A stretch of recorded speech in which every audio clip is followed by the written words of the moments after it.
Right, let's get into it. Your trending topics for this Thursday morning. So having a look at what's topping the list, and I think it's, still Zamazamas, and this has been a big trending topic that I think is not going to go away in a while right now. And we're talking to what is going on at particularly these disused mines, and a lot of people coming out and just talking about Zamazamas. Here's one, when we talk about the top of the trends, Jack Devnarain saying, I'm impressed with your very spirited crackdown on illegal mining to the SABC.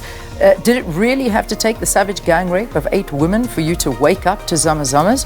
Or was it always easier to leave your job in the hands of private security? That's just one of the tweets with regard to Zamazamas and a lot that's coming out on this. So, yeah, I mean, SK, this is a conversation you've been having the whole week and I think last week as well with regard to Zamazamas. And it's an ongoing one. It's been going on. This is not something that has, happened as a surprise. It's been hidden in plain sight for many, many years.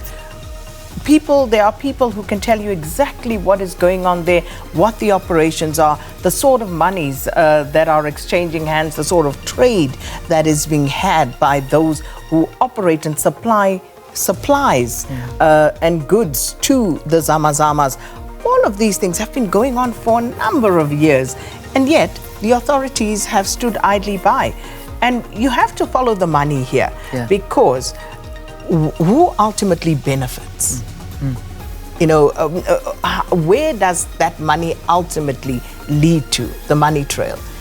You have to ask about the mines and the rehabilitation funds, because mines have a responsibility to actually rehabilitate the areas after they have concluded their activity there. So why are these mines not rehabilitated?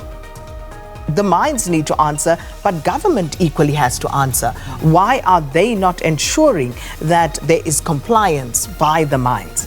There's so many questions here, obvious questions that nobody cares to answer. I mean, these are stories that are covered for years and years and years. If you go back on archives, you've got journalists that have gone into the mines with the Zamazamas, spent days with them. It's no secret. I mean, this is open, it's happening, it's there all the time. And now all of a sudden, in a week you get 80, hundreds of people arrested, so I can kind of, in a way, understand the frustration of people. This is nothing new, but it takes a mass criminality to perhaps get a movement on it. So that's a big trend. Another big trend as well, which we don't actually have there, which I think we can keep on talking about this, is Johannesburg CBD. That was one that was trending last night as well, and it's quite a lot, and people are just talking to what a crime scene the Johannesburg CBD is, and how the illegal immigrants have gone in and they've caused havoc on a daily basis in the Johannesburg CBD, and it's just become impossible to walk through there.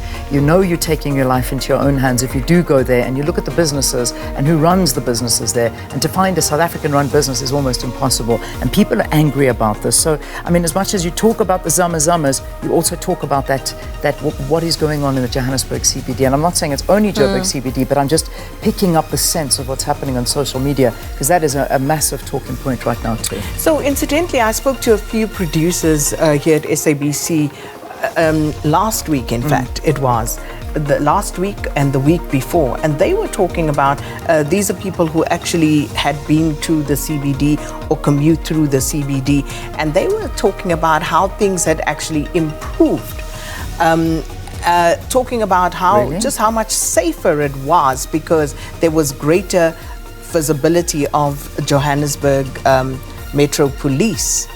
But there seems to have been a development on that front now. So now we're going back to where we were. So not too sure what exactly is happening, but it seemed at some point, at least anecdotally, that something was being done. But always, remember, there will always be a pushback, regardless of what you do. So, but yes, South Africans have been complaining again for the longest time about the crime in the inner city. Absolutely, and just I can see the outcries coming here a lot more now, and that I just see this as a trending topic, and also very much so linked with Zamazama.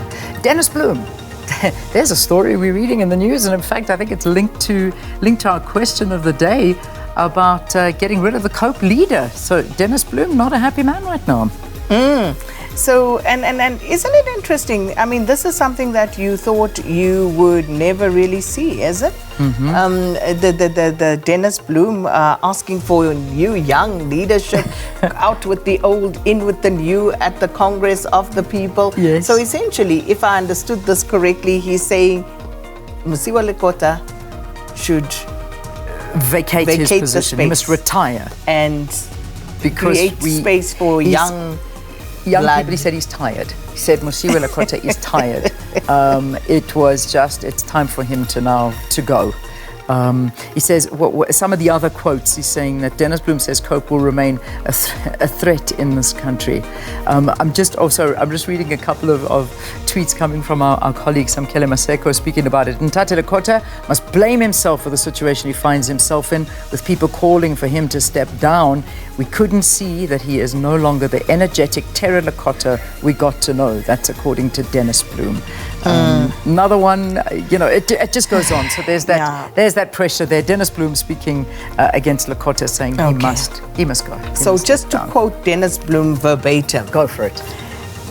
We were proposing to Ntate Lekota to retire because we have seen he is tired. Yeah.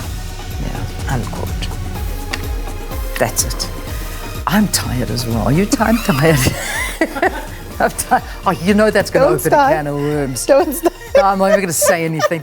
Please don't go. Please don't write a press release about how I must go into retirement as well. Leave it at that. Should we talk about Tabazimbi? I'm even changing the conversation. Yeah. To talk about snakes. When we're in a whole Don't go there. stop digging. I can't even look at this. Please, will you talk about this? Because I don't want to talk about it. So apparently, Tabazimbi. Some people were walking home and they saw this massive snake, and they are warning pedestrians to be cautious from walking near the farms outside Tabazimbi after spotting this large snake. Yeah. So sure, That is not a large snake. That is a monster. That is out of I can't even look at it. Who even had the guts to stand there and actually take the picture? Like, I don't understand. Like, I would have been so gone. I can't even. Are we off? We're off it. I cannot look at that picture. That thing is huge. Anyway, so there's a warning. Tabazimbi, there is a big snake out and about. So just be careful. Be careful. I don't know if it's already disappeared or whatever the story was, but that is just. Oh my word, Tabazimbi.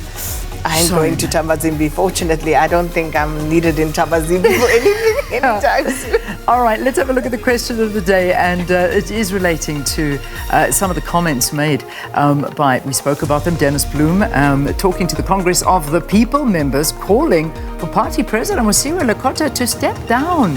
And the question, is it time that older leaders make way for the young blood in politics? And that's the question. So looking forward to hearing from you at Morning Live, SABC. That is our Twitter handle. Can't wait.